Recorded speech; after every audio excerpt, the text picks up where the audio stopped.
Hi, my name is Miss Sabrina, and today we're in the kitchen.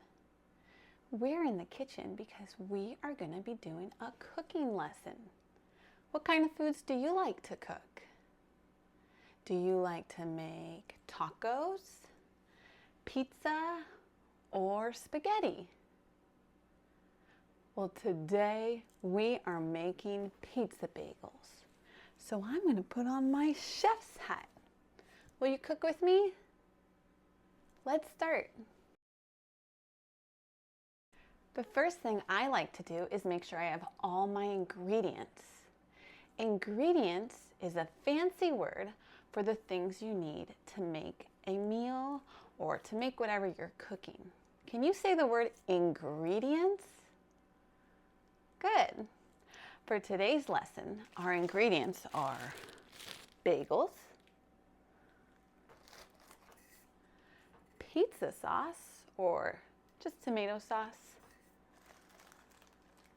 and cheese. I don't see any cheese.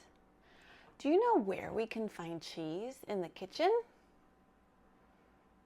Should I look in the microwave or in the refrigerator? That's right, we should look in the refrigerator. We have to keep cheese cold. Oh look, here's some cheese. Typically for pizzas we use mozzarella cheese. Great, I have all my ingredients ready. Remember, before you ever start cooking and touching food, we always want to wash our hands. I'm going to do that really quickly, but if you need the steps for how to wash your hands, check the description below. When I'm cooking, I like to look at my recipe so I know what each step is. The first step on my recipe says to take out a bagel from the bag. I'm going to get a plate so I have somewhere to put my bagel. Then I'm going to get my bag.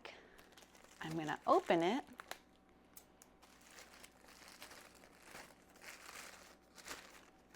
And I'm going to take out one bagel.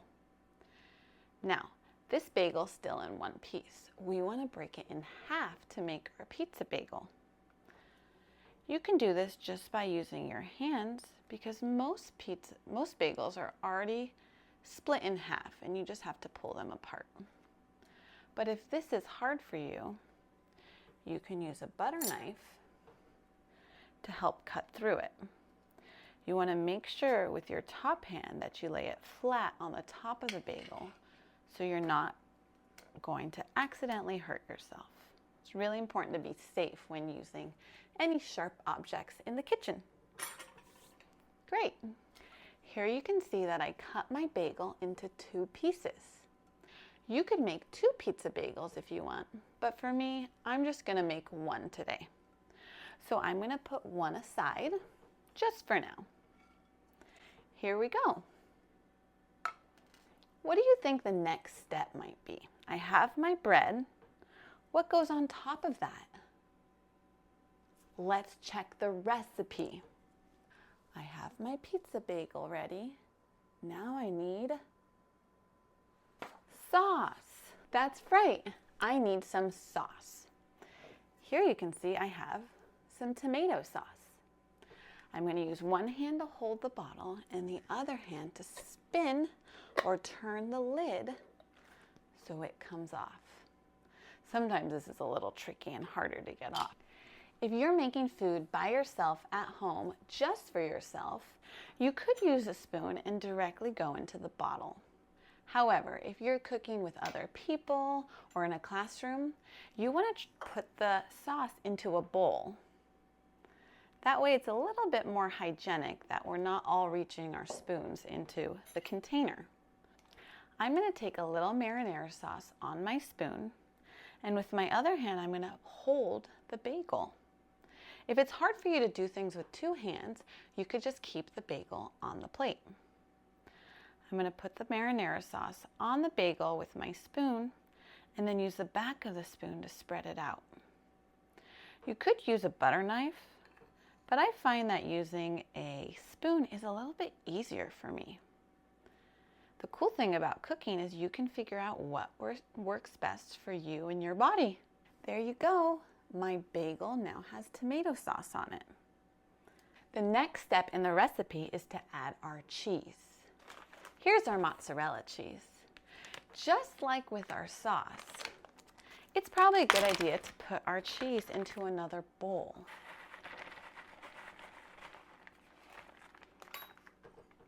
Now that my cheese is in the bowl, it's easy for me to grab and sprinkle on my bagel. Use one hand to hold the bowl while you use the other hand to grab the spoon and scoop the cheese onto your bagel. If this is hard for you, you can also place the bowl on the table and then just use one hand to grab the spoon and sprinkle the cheese onto the bagel. Another option is to use your fingertips to grab the cheese.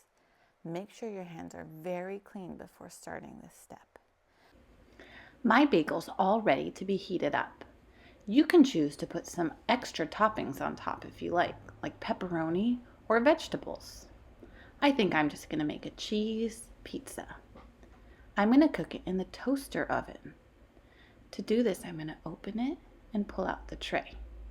First, however, you always want to make sure that it's not hot yet. Since this has not been turned on, it's not hot.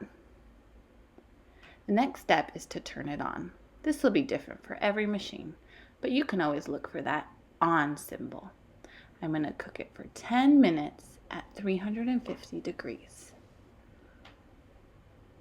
Once it's turned on, my toaster oven warms up, and you can tell because of the colors.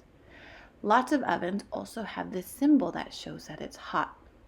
But no matter what, you always want to be very careful around kitchen appliances, especially if they heat up.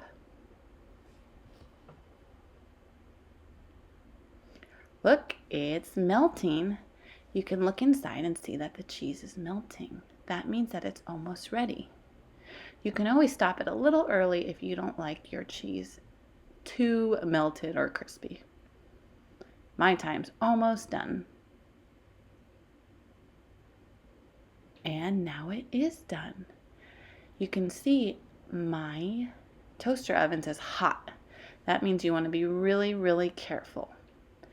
Do not touch with your bare hands.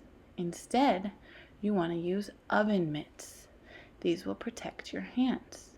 I'm going to pull out the tray using my oven mitts. Then I'm going to use a spatula to carefully take off the hot bagel. And I'm going to place it on a plate to let it cool down. Perfect. Remember, this is hot, so you still want to be really careful when you're closing it. Use those oven mitts. And lastly, don't forget to turn off the oven when you're done using it. But remember, it still stays hot for a while, so you have to be careful. There you have it. Look at my pizza bagel. This one is just a cheese pizza bagel, but when you're making it at home, you can choose the toppings you like. Maybe you want to add pepperoni or your favorite vegetables. That's the best part of cooking. You can make it however you like. Thanks for following along with me today, and if you'd like a visual recipe, check the description below. Thanks so much and follow for more recipes. Bye!